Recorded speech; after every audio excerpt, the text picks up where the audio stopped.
Assalamualaikum warahmatullahi wabarakatuh. Selamat Waalaikumsalam warahmatullahi siang wabarakatuh. untuk kita semua.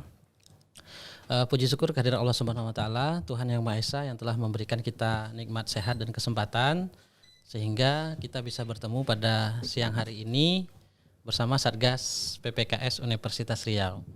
Baik yang sudah hadir bersama kita di ruangan podcast di Perpustakaan Universitas Riau ini ada Ibu Devi Risma. Halo Bu. Halo Pak Paren. Oke, apa kabar Bu? Sehat ya? Alhamdulillah sehat. Oke. Ibu dari Fakultas Keguruan Ilmu Pendidikan Bu ya? Ya benar. Oke, program studi Guru pendidikan guru anak usia dini. anak usia dini. Dari psikolog juga Bu ya? Ya. Iya. Oke, baik yang kedua kita sapa Pak Muhammad Rauf ya? Benar Pak, Ya, dari Fakultas Hukum Pak ya? benar. Ini sama nama Pak Ketua sepertinya nih. Ya, Pak Rauf di BKBH ya? Siap ya Ketua, benar. Badan Konsultasi dan Bantuan Hukum Universitas Riau. Ya. Jadi kita sengaja nih mengundang dua orang orang yang asik sebenarnya untuk berkolaborasi dengan Satgas PPKS Unri. Ada Badan Konsultasi Bantuan Hukum, kemudian ada psikolog ya. Kita di Satgas PPKS ini tidak bisa untuk bekerja sendiri. Maka kita harus berkolaborasi dengan bagian hukum Universitas Riau. Kemudian ada Ibu Devi Risma ini nggak asing lagi ya di Satgas PPKS Unri karena telah banyak membantu juga di dalam penyelesaian berbagai kasus yang ada. Oke, kita di sini kita melihat ya di Indonesia ini memang kasus kekerasan itu ada, dan menurut Kementerian PPA itu ada 9.000 lebih kasus kekerasan seksual yang terjadi di Indonesia. Namun di kementerian kita, Kementerian Pendidikan dan Kebudayaan, Ristek dan jadi kasus kekerasan seksual ini dulu belum terkuak sebelum ada Permendikbud Ristek 3021 tentang kekerasan seksual di lingkungan perguruan tinggi. Namun pada saat ini di kementerian kita sudah ada 160-an perguruan tinggi yang sudah memiliki Satgas PPKS. Sangat luar biasa ya untuk Pak Menteri kita. Karena memang konsen terhadap 3 dosa besar di lingkungan pendidikan yang terutama tentang kekerasan seksual. Jadi kita ingin sedikit untuk berdiskusi, mungkin yang pertama ini untuk Pak Rauf di bidang pendidikan, nanti bisa Ibu Devi Risma juga di psikolog, bagaimana kita ada juga permasalahan kekerasan seksual di lingkungan kampus. Karena Permendikbud ini merupakan mata pisau dalam penanganan. Selain pencegahan dia juga penanganan kekerasan seksual. Jadi dalam pandangan hukum bagaimana Pak Rauf? Kekerasan seksual kita di KUHP ataupun undang-undang yang sudah kemarin terbit, undang-undang TPKS ya, tentang masalah kekerasan seksual. Apakah kekerasan seksual ini pandangan dari sisi hukumnya seperti apa? Karena ini kan masalah ini sangat seksi gitu. Kalau kita ngajar itu kekerasan seksual mahasiswa kedip-kedip mata itu kan apa jadi kekerasan seksual. Silakan Pak Rauf, macam mana pandangan Pak Rauf? Baik, terima kasih. Assalamualaikum warahmatullahi wabarakatuh. Waalaikumsalam.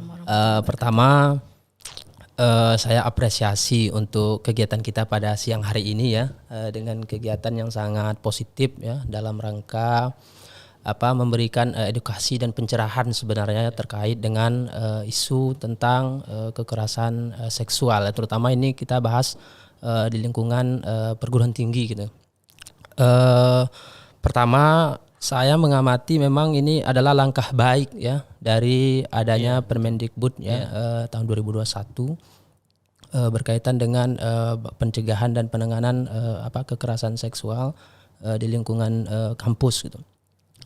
Kita mungkin sepakat semuanya bahwa yang namanya tindakan amoral, tindakan asusila itu apapun bentuknya harus dicegah dan dilarang gitu kan. Meskipun dalam banyak hal tadi ditanya Pak Ketua kita nih, Pak Ketua Satgas, dalam perspektif KUHP kita bagaimana gitu, kita undang-undang hukum pidana, memang warisan KUHP kita ini agak sulit sebenarnya menjangkau terkait dengan tindakan atau kejahatan ya, boleh dapat disebut sebagai sebuah kejahatan. Karena ini jelas ada merupakan tindakan yang sudah diatur di dalam kitab undang-undang hukum pidana kita. Namun konsepnya dalam hukum itu kan ada istilahnya bahwa ini berkaitan dengan perlindungan ya terhadap hak seseorang ya, yang harus juga dilindungi oleh negara gitu.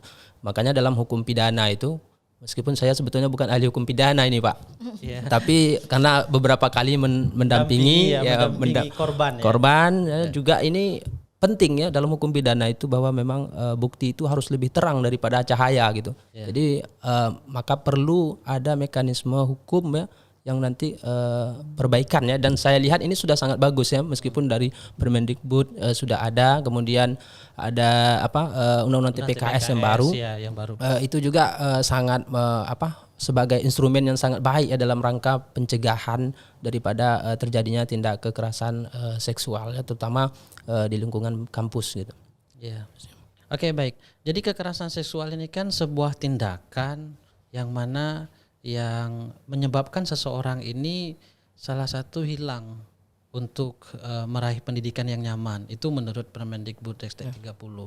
Jadi bukan hanya sekedar trauma, tapi dia kehilangan kesempatan untuk mendapatkan pendidikan yang layak, yang baik. Ini maka kita selaku Sivitas Akademika, karena Permendikbud ini kan dia tidak hanya sekedar dosen, tendik dan mahasiswa, juga merupakan ruang lingkup daripada Permendikbud 3021.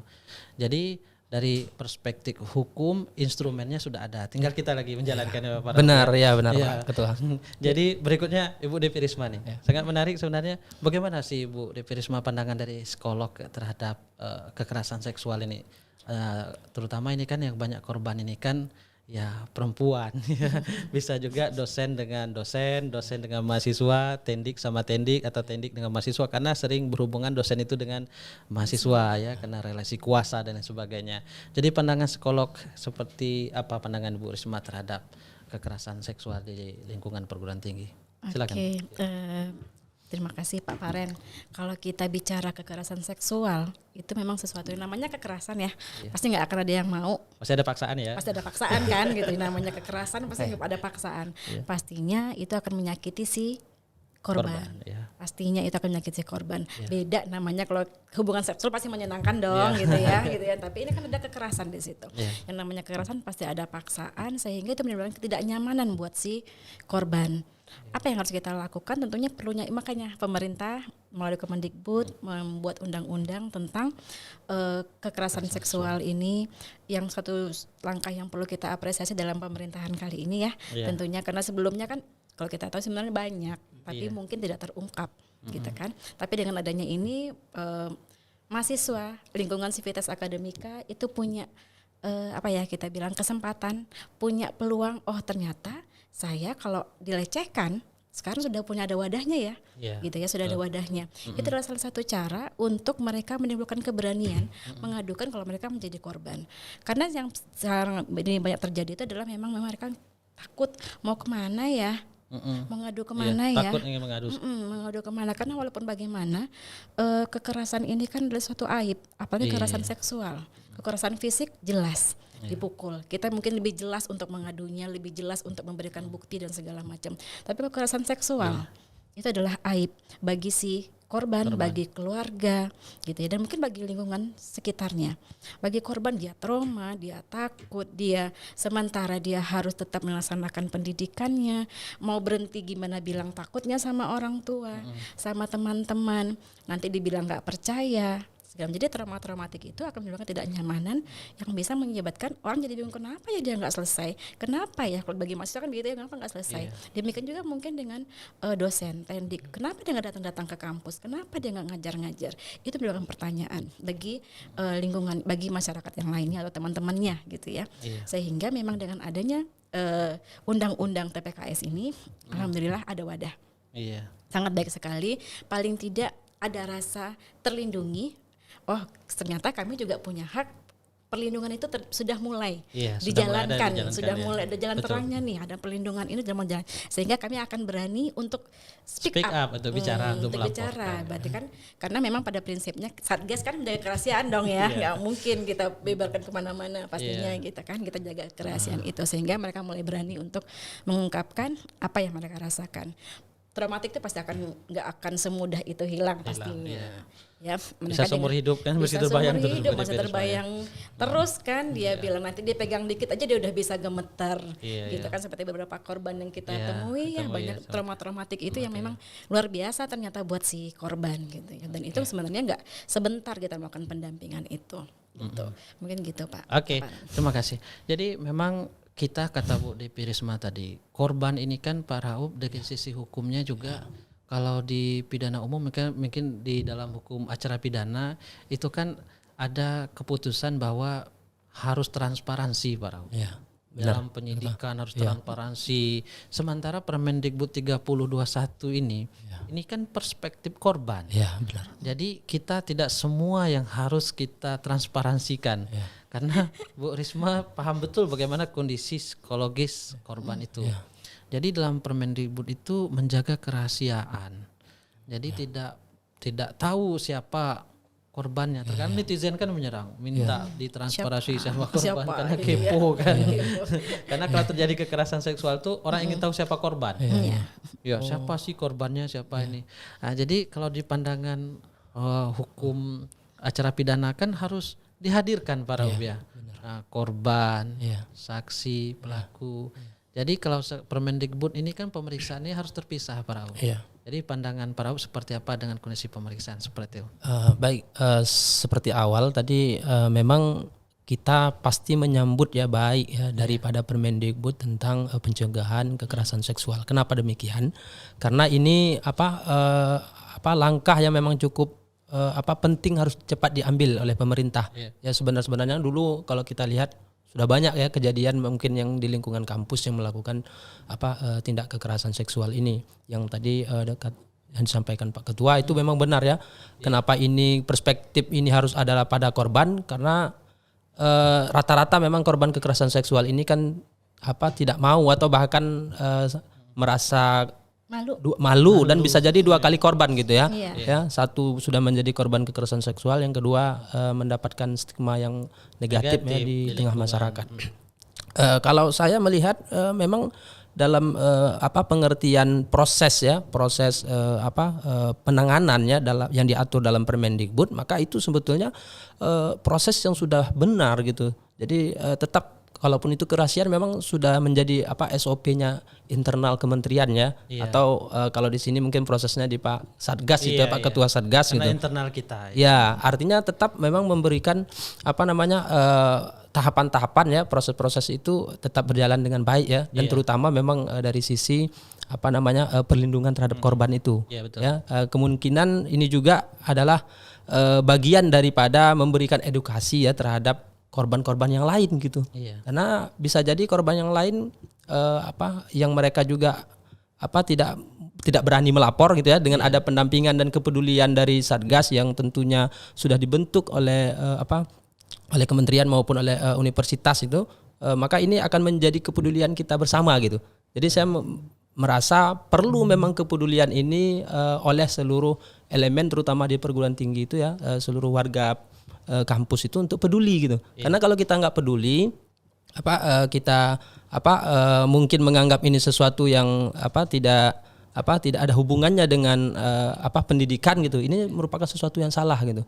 Sementara kita menganggap pendidikan ini adalah tempat bagi yang paling aman sebetulnya ya, untuk bagaimana generasi intelektual itu lahir gitu. Kalau mereka ini nanti seperti yang disampaikan Bu Depi tadi ya, untuk kuliahnya merasa tertekan dan sebagainya ya, yang dalam artian akademiknya menurun ya, yang itu memang sebetulnya sangat lebih parah gitu dibandingkan dengan model korban yang di luar gitu Bu. Karena mereka terikat tadi ya, karena ada relasi kuasa yang timpang gitu ya, sehingga mau tak mau akhirnya juga terpaksa gitu kan. Nah, jadi ini memang perlu menurut saya kepedulian oleh seluruh elemen ya, dari warga kampus ya, apalagi ini kita juga sudah punya wadahnya dalam rangka untuk mencegah gitu. Jadi kalau ini terus dimonitor ya dengan cara yang mungkin dengan cara boleh, mungkin bukan hukum acara umum kita pakai Pak Paren, Pak Ketua ya. Jadi tetap kita pakai SOP kita itu kan, internal kita, karena ini mekanismenya alurnya berbeda memang ya. Kita bukan proses pidana sebetulnya kan. Nah, jadi kita lebih proses yang administrasinya itu ya. Ya begitu Pak Ketua. Jadi kita ini kan di UNRI ini kan Bu Rektor punya 10 program strategis. Yang pertama ini kan untuk mendukung 9 program itu, yang pertama itu UNRI sehat, nyaman dan aman. Otomatis kan kita sudah punya instrumen dasar seperti peraturan rektor nomor 12 tentang etika akademik untuk mahasiswa, kemudian etika dosen juga ada. Kita ini terkadang permasalahan kita kurang literasi ya. Benar ya. Jadi ada juga Pak Ketua itu dia merasa perbuatan itu tidak salah, padahal menurut umum itu sesuatu yang salah Pak Ketua gitu Pak Ketua. Jadi terkadang perbuatan yang wajar. Perbuatan yang wajar. Terkadang kita perhatikan terkadang mereka nggak tahu kalau mereka itu korban kekerasan seksual. Nah, misalnya begini ya, misalnya dia lagi pacaran, misalnya ya putus sama pacarnya, datang orang kedua memberikan harapan, aku lebih bisa daripada dia. Dia nggak tahu awal tujuan yang kedua ini kan nggak tahu kalau ini punya tujuan yang lain untuk ada kekerasan seksual di sana. Kadang dia nggak tahu bahwa dia ini pernah menjadi korban kekerasan. Terkadang datang orang kedua kan banyak menjanjikan ya. Datang bucinnya lagi ya. Bucin gitu kan. Kemudian datang orang kedua menjanjikan aku lebih baik daripada yang pertama kamu gini-gini, kan dia nggak tahu, akhirnya diterima, kemudian dia menjadi korban kekerasan seksual ya. Jadi kembali tadi peraturan rektor kita punya, kemudian Permendikbud 30 kita punya. Jadi untuk mendorong UNRI itu menjadi universitas yang world university, universitas kelas dunia. Namun yang pertama UNRI itu harus sehat, UNRI harus nyaman, harus aman untuk sivitas akademika kita. Jadi macam mana Bu DP Risma nih korban ini harus tahu di mana dia harus speak up, perlindungannya ya, karena dalam Permendikbud itu kekerasan seksual itu bukan hanya menyentuh tapi verbal juga, kemudian dia menyentuh, mengusap dan lain sebagainya. Tadi mengusap itu ternyata dia nggak tahu kan itu ada korban kekerasan seksual gitu. Jadi banyak ketakutan di luar sana. Saya ini korban, di mana tempat saya melapor? Jadi bagaimana Bu DP Risma trik supaya korban ini berani untuk melapor, speak up ya, sementara Satgas sudah punya, teman di lingkungan ada, orang tua ada dan lain sebagainya ya, tempat yang terbaik untuk kembali itu akan adalah keluarga kan, untuk bercerita.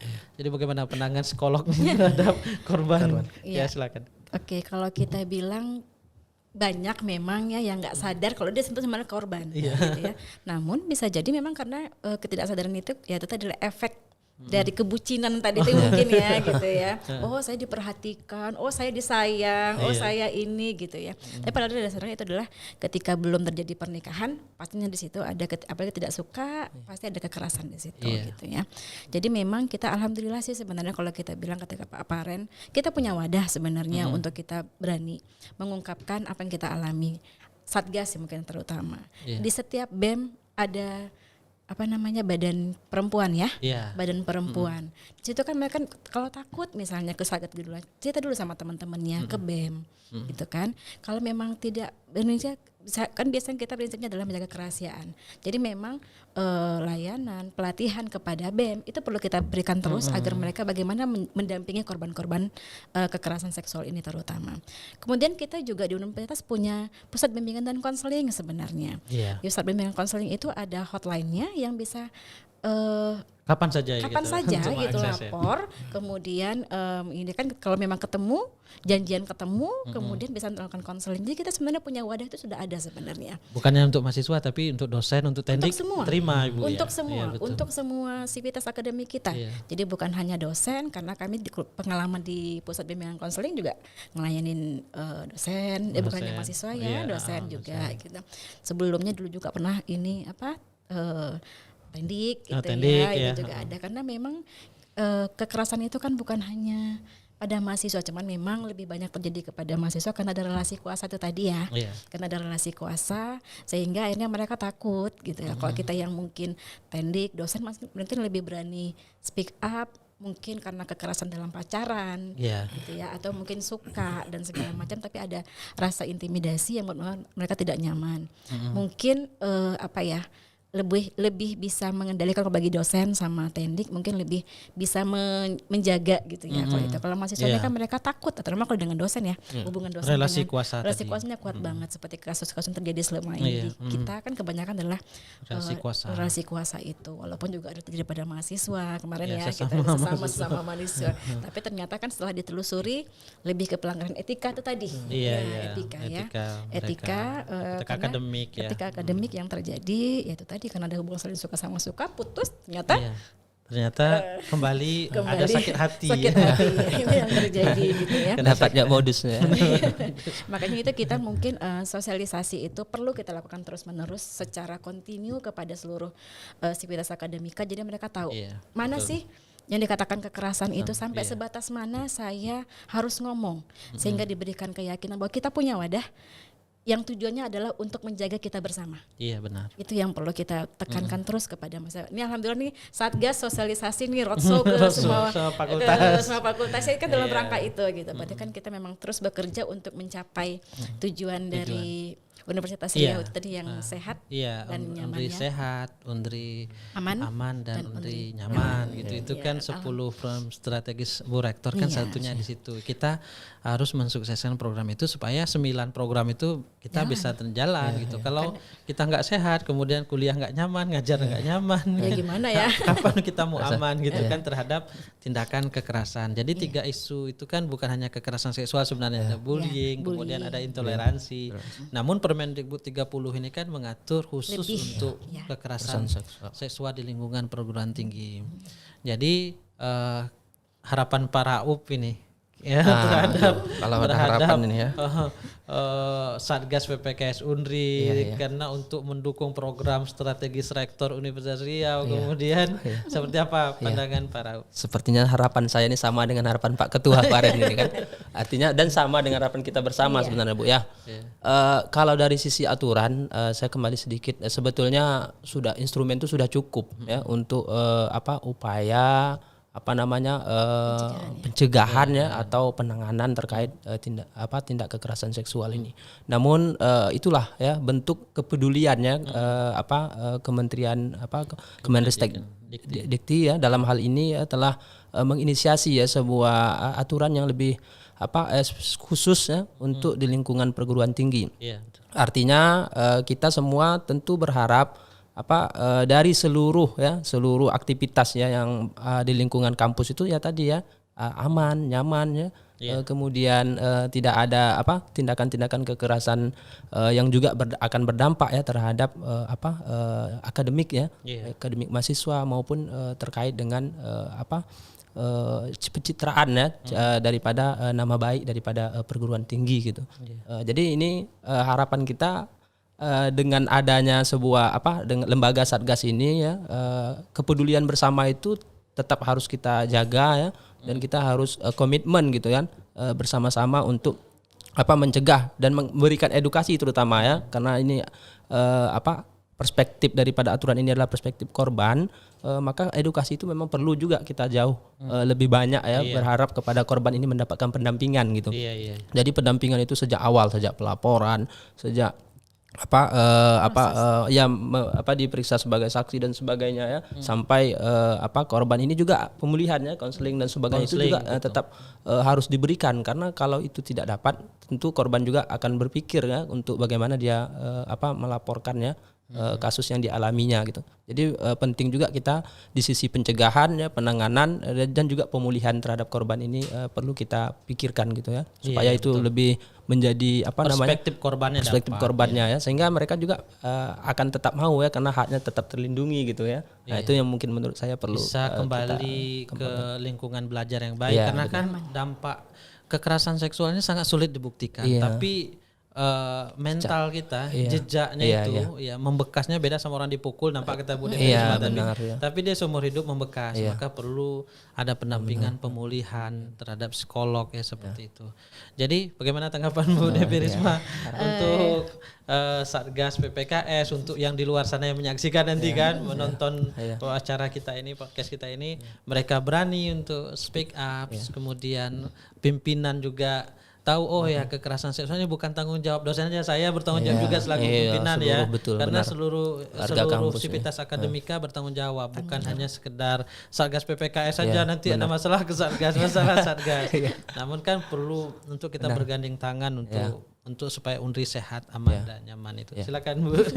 Iya, jadi benar. Jadi kalau kita bilang tugas ini sebenarnya bukan hanya tugas Satgas, namun memang karena ini Satgas kita baru gitu ya. Jadi memang sangat berat nih tugas Satgas kalau saya bilang sosialisasi, edukasi ke mana-mana, ke semua lini universitas kita, nggak hanya ke mahasiswa, ke dosen juga gitu ya, ke tendik juga gitu, sehingga mereka tahu bahwa kita punya wadah. Ya, kita punya wadah, jadi nggak perlu takut lagi. Kita nggak perlu takut lagi. Jadi apapun yang terjadi kita bisa capai itu, kita bisa selesaikan bersama, insya Allah, sehingga Unri sehat, aman, nyaman itu bisa tercapai. Karena bukan hanya tugas Satgas pastinya, bukan hanya tugas Satgas pastinya gitu ya, tapi itu juga tugas dari semua pihak, dosen, Sivitas akademika, ada fungsi PA. Fungsi PA ya. Bagaimana Bu PA, Devi Risma? Sekarang ini kita ini kan seperti kehilangan sih. Sebenarnya PA itu sangat penting.